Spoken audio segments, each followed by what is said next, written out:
आज मैं आपको थर्ड क्लास में जो आपका 6th चैप्टर है introduction to Microsoft office word 2010, ये मैं आपको लास्ट वीडियो में जो मैंने आपकी लास्ट वीडियो थी आपकी उसमें मैंने आपको जो 5th चैप्टर का थोड़ा आपका काम बचा हुआ था वो कराया था और मैंने आपकी वर्कशीट जो 1 है उसको कराया था। और आज मैं आपको ये चैप्टर आगे रीड कराऊंगी। तो आपका जो ये टॉपिक है नेक्स्ट टॉपिक, ये मैंने अभी इंट्रोडक्शन आपको करा दिया था कि माइक्रोसॉफ्ट ऑफिस होता क्या है और ये कब बनाया गया था। ठीक है, कब बनाया गया था? ये 2010 में 15 जून को बनाया गया था। ठीक है, अब यहाँ पे हम इसको रीडिंग स्टार्ट करेंगे। तो अब आप अपनी बुक में 55 पेज नंबर निकाल लेंगे सभी अपनी, उसके बाद मेरे साथ आप यहाँ पे रीड करोगे 6 चैप्टर को। तो अब आपका ये टॉपिक आता है application components of Microsoft office 2010, यानी माइक्रोसॉफ्ट ऑफिस के बारे में मैंने आपको कंप्लीट अच्छे से बताया था ना कि माइक्रोसॉफ्ट ऑफिस क्या होती है। ये एक कंपनी है जिसने बहुत सारे तरीके अपनी जो जैसे ब्रांड होते हैं ना, ऐसे ब्रांड लॉन्च किए हैं, एप्लीकेशन लॉन्च किए हैं, जैसे माइक्रोसॉफ्ट वर्ड 2010। तो इसको बताती हूँ मैं थोड़ा आपको। Microsoft office 2010 comes with many different components but the most commonly used among these are, जो ये माइक्रोसॉफ्ट ऑफिस के अंदर बहुत सारे डिफरेंट कंपोनेंट्स आते हैं बट मेनली यूज़ होने वाले कुछ ये हैं। माइक्रोसॉफ्ट वर्ड 2010 फर्स्ट देखिए आप यहाँ पे देखो, ये लिख रहा है ना माइक्रोसॉफ्ट वर्ड 2010, ये मैंने आपको बताया था। This is a documentation software used for creating text documents. तो ये क्या होता है? एक डॉक्यूमेंटेशन सॉफ्टवेयर है। अब डॉक्यूमेंटेशन सॉफ्टवेयर क्या होते हैं?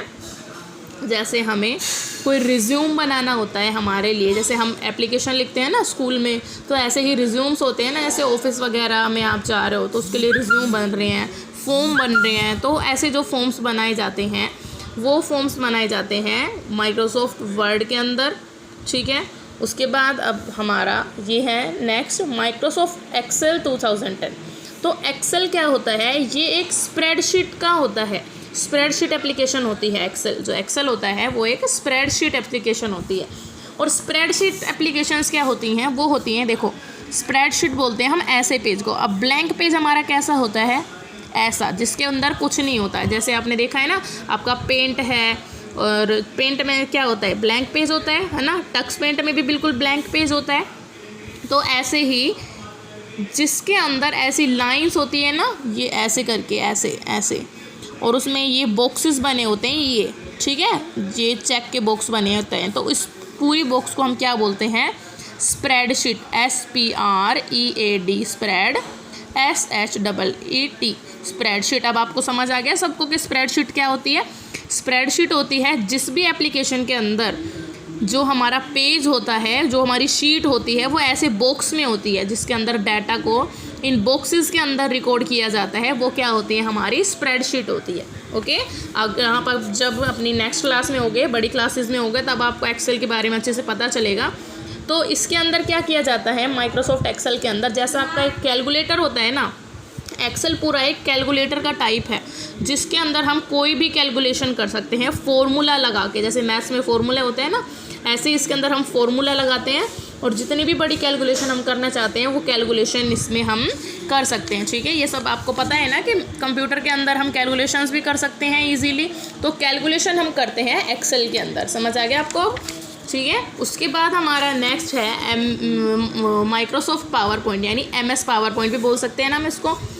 तो पावर पॉइंट क्या होता है? अब पावर पॉइंट होता है जिसके अंदर हम प्रेजेंटेशन देते हैं। अब पूछोगे मैम प्रेजेंटेशन कैसे? जैसे कि मैं आपसे कोई क्वेश्चन आंसर मैं आपको दे रही हूँ, आपको मैं फर्स्ट चैप्टर है, मैंने उसके क्वेश्चन आंसर आपको लिखने के लिए दिए हैं। आप उसको क्वेश्चन आंसर को लिखने के बाद बिल्कुल सुंदर राइटिंग में, हैंड राइटिंग में, और उसको कुछ डेकोरेट करके या फिर मैं कुछ एक्टिविटी देती हूँ, तो आप मेरे सामने प्रेजेंट करते हो उसको, तो वो क्या हो गई? एक टाइप की प्रेजेंटेशन हो गई। ठीक है, तो ऐसे ही जो स्कूल्स के अंदर भी और ऑफिसेस के अंदर प्रेजेंटेशन दी जाती है अपने बारे में, अपने प्रोडक्ट के बारे में, सबको प्रेजेंटेशन दी जाती है कि मैंने ये सामान बनाया है, मैं ये चीज़ लॉन्च कर रहा हूँ। तो वो प्रेजेंटेशन हम माइक्रोसॉफ्ट पावर पॉइंट के अंदर देते हैं। आ गया सबको समझ? अब उसके बाद है हमारा माइक्रोसॉफ्ट एक्सेस 2010, माइक्रोसॉफ्ट एक्सेस 2010। ठीक है, अब ये माइक्रोसॉफ्ट एक्सेस 2010 क्या है?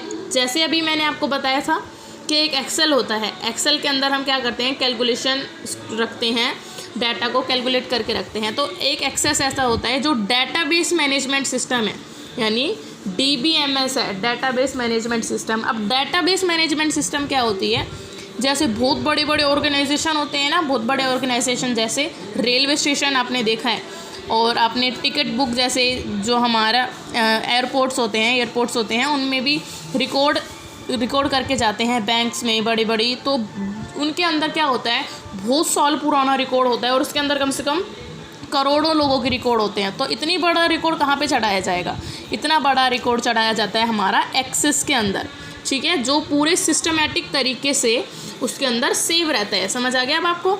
उसके बाद है माइक्रोसॉफ्ट आउटलुक 2010।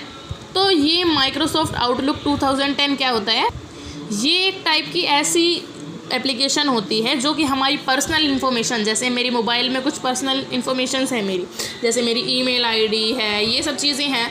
तो इस एप्लीकेशन में क्या होता है, एड्रेस बुक होती हैं और ईमेल्स और जीमेल्स को क्या करते हैं इसके अंदर बनाया जाता है, ठीक है। तो अब आपको समझ आ गया ये सब। अब उसके बाद ये आपको कुछ एप्लीकेशन दी हुई थी माइक्रोसॉफ्ट 2010 की, वो हो गई हैं। और अब हम इनमें से कौन सी पढ़ने वाले हैं, ये आपको पता है ना, कौन सी पढ़ रहे हैं, माइक्रोसॉफ्ट ऑफिस वर्ड पढ़ रहे हैं हम, यानी ये जो आपका फर्स्ट नंबर पे दिया हुआ है इसको हम इस चैप्टर में पढ़ने वाले हैं, ठीक है। तो अब यहाँ पे माइक्रोसॉफ्ट वर्ड 2010 से इंट्रोडक्शन, ये मैंने आपको बताया था कि इसके अंदर क्या क्या बनाया जाता है, ठीक है। ये इंट्रोडक्शन अब कराने की ज़रूरत नहीं है मुझे आपको, मैंने आपको बता दिया था कि जो ये होता है Microsoft word, among all these office 2010 application, Microsoft Word 2010 is the most used computer program which helps in making text-based documents।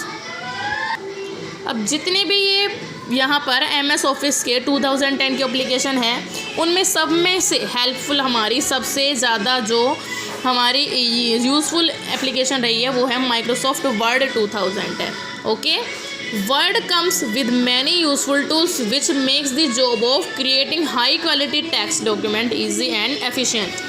तो जो ये वर्ड है वो इस टाइप से हमें प्रेजेंट होता है, जैसे आपको ये देखिए, अब ये पूरा पेज क्रिएट किया हुआ है, हम ये पूरा पेज वर्ड के अंदर क्रिएट कर सकते हैं। यानी ये जो आपको देखो ये हाईलाइट किया हुआ है ना, अब हम पेन से तो कैसे भी इसको हाईलाइट कर सकते हैं, बट कंप्यूटर के अंदर जो वर्ड है वो हमें ऐसी फीचर प्रेजेंट करता है जिनकी वजह से हम इनको साइज़ बड़ा, बोल्ड, इटैलिक और ऐसे इनके आगे ब्लड्स लगा सकते हैं, कलर कर सकते हैं, ऊपर नीचे ये टेक्स्ट ऐड कर सकते हैं, पिक्चर्स ऐड कर सकते हैं, यहाँ पे हम ये जो हमारे साइन है, लोगो है वो ऐड कर सकते हैं, ठीक है। तो ये होता है हमारा माइक्रोसॉफ्ट वर्ड का काम। अब उसके बाद नेक्स्ट टॉपिक है हमारा वर्ड प्रोसेसिंग, इसको हम अपनी नेक्स्ट वीडियो में करेंगे। आज का होमवर्क है आपका, जो मैंने ये चैप्टर रीड करा है ना आपने वो रीड करना है, और आगे के हम वर्कशीट्स फर्स्ट को मैं आपको और वर्क दूंगी आज। आपके ये first, second and third question मैंने आपको करने के लिए दे दिए थे, वही रूल रहेगा, आपको पहले लर्न करना है और उसके बाद आपने लिखने हैं। तो आज आपके ये तीनों क्वेश्चन आपने करने हैं। First, what is desktop, second, what are the two categories of software, और third, what is operating system software. तो इन सबको आपको पता है ना, कैसे बताया मैम ने, पहले आप अपनी जो मैम ने 3 चैप्टर फर्स्ट, सेकंड, थर्ड, इन तीनों चैप्टर को लर्न करोगे और उसके बाद इनके क्वेश्चन के आंसर आपने खुद से लिखने हैं। वर्कशीट फर्स्ट में इसको कंप्लीट करना है, ठीक है।